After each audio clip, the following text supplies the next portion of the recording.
Tomatoes.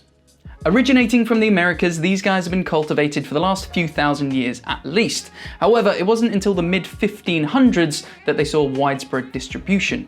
We have the Spanish to thank for that one.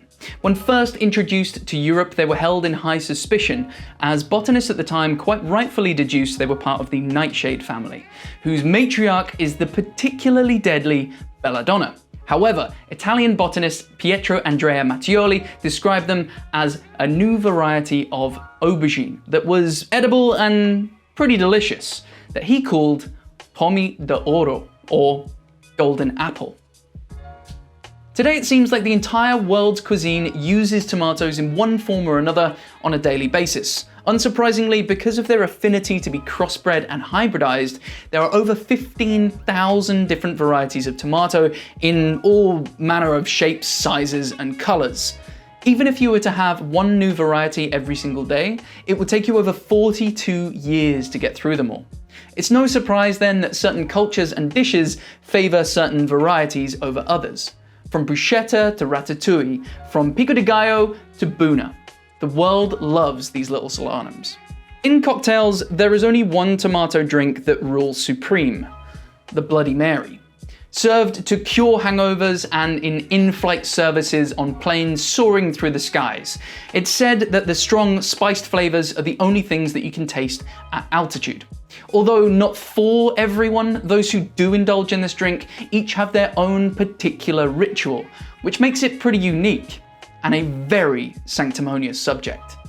Just like every week, I break my drinks down into 3 sections. Super simple, where no special tools are required. Mega tasty, where a simple infusion or syrup is called for. And ultra fancy, where maximum effort is needed. But before I can make any drinks, gotta do some prep. Okay, so let's address the elephant in the room. I will be making that tomato cocktail later. It's one of the best inventions of the bar industry, and everyone claims that they make the best, but I actually do. The biggest mistake people make is neglecting the star of the show, the tomato. It pays off to spend some time making this the best it can be, and it's not tricky. Start by adding to a large jug 3 grams of good quality but not crazy expensive sea salt. 3 grams of monosodium glutamate, or MSG. If you only add one thing to your tomato juice, make it this. 25 mils of good quality sherry or rice wine vinegar. This has this awesome, chewy, oxidized note. 500 grams of decent passata for a luxurious, velvety thickness. And 500 mils of 100% pressed tomato juice, which has this bright aroma and zippy acidity. Stir all this together, taking care not to incorporate too much air, then bottle, label, and keep in the fridge for when it's needed. This will last a week, so there's plenty of time to perfect the rest of the drink. Now it's about time for a highball, don't you think? The first drink is a super easy whiskey highball using oolong tea, which is a semi-oxidized style. Packed full of woody, roasted flavors as well as bright honey notes, it pairs deliciously with scotch. Start by making a cup of oolong tea the same way you would normally make green tea. Brew for 2 minutes with freshly boiled but slightly cooled water. Once steeped, add a few ice cubes and stir until completely cool, or alternatively, just set aside to cool down. Once properly cooled, add to a jar or mixing glass 50 mils of glasshouse whiskey, which is an unpeated Highland style packed full of appley toffee notes. Then add 100 mils of the chilled oolong tea. Add plenty of ice and stir until properly chilled, then pour into an iced highball glass and garnish with a thin slice of delicious Mirinda tomato. This is probably the tastiest tomato I have ever had. It's super aromatic, honey sweet, with an acidity very similar to clementine. Sip this grown-up, refined highball that just cries out for some fried gyoza to accompany this tidy juice. Tomoolong Hai. Cheers.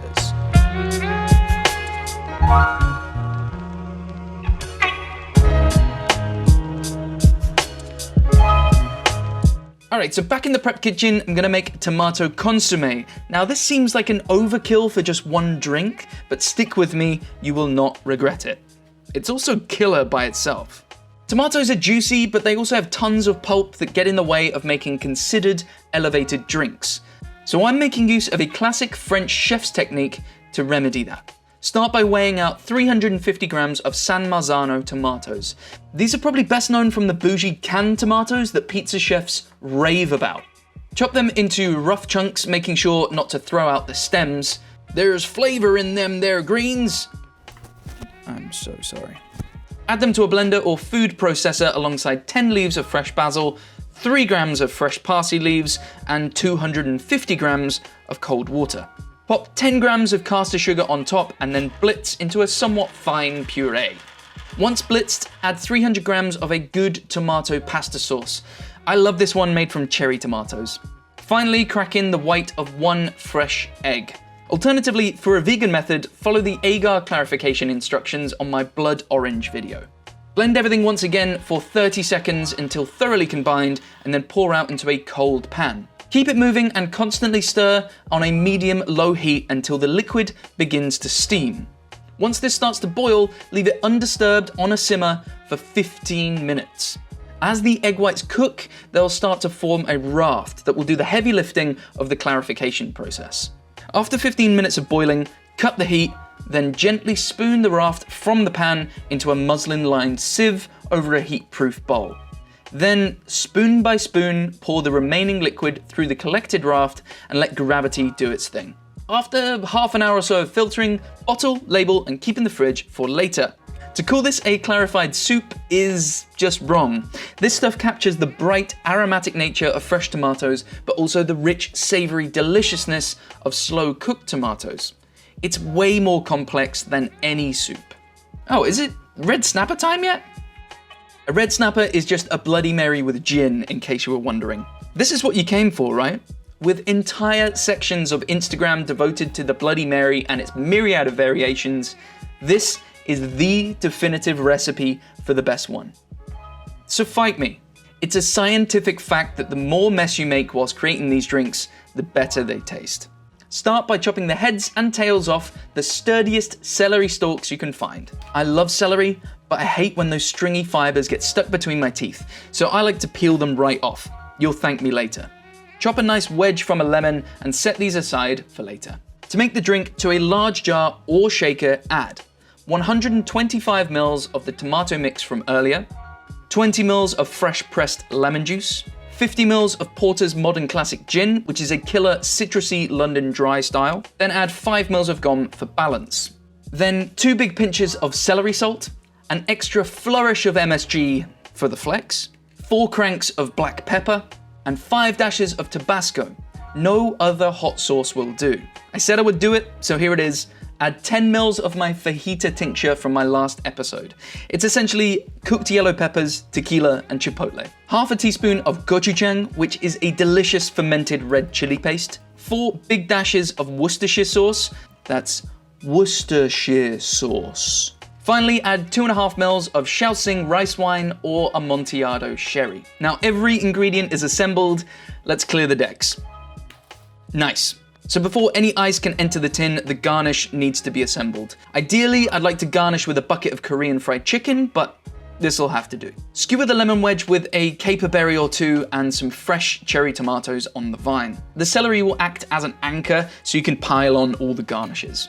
Now's the time. Add plenty of ice to a large tin, cover with a julep strainer, and slowly but confidently pour a steady stream from one tin to the other, holding back the ice so that everything combines and dilutes gently. No need to get fancy with it, but if you have the space, chuck it around a bit.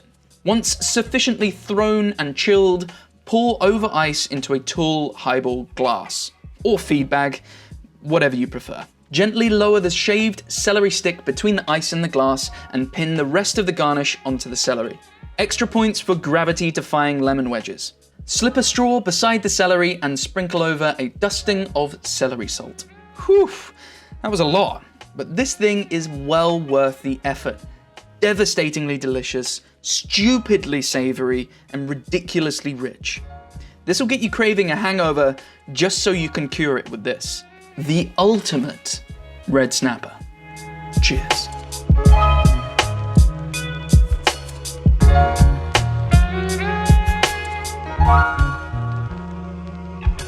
It's all in the wrist. The last cocktail today reads incredibly niche, but it's actually silly tasty. This is possibly the most complex serve I have made on this channel, but it's really easy to put together. Start by adding to a jar or mixing tin 10 ml of the delightful strawberry vermouth Chambrosette. To that, add 60 ml of the ultra delicious Nika coffee grain, which is a particularly biscuity little number. Then add 25 ml of the now chilled fresh tomato consomme from earlier. Add plenty of ice and stir until aggressively chilled. Pour out into an iced cocktail glass and garnish with a fresh cherry tomato, stem and all. Sip this surprising libation and let the layers of flavour crash through your palate like waves breaking on harbour walls. First is the juicy strawberry, that gives way to herbaceous basil and peppery parsley. In comes the super bright tomato that slips into baked biscuits from the whiskey and lingers with Moorish salinity. Oof! The Vichyssoise Fork. Cheers. Now get out!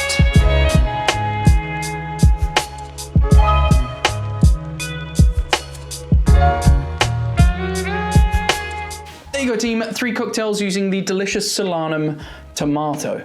I had really good fun making this. There's a really big challenge in tomatoes because they're sweet and they're sour and they're savory. There's lots going on. So to balance them is quite tricky. If you did like what you saw, give us a thumbs up. Leave a comment down below with the one thing that you add to your Bloody Marys that makes them unique. Come on, everybody's got their own thing, right? Click my face that will pop up here and that will get you subscribed and you will stay informed when new videos drop every week. But until next time, take it easy, be good, love ya, bye.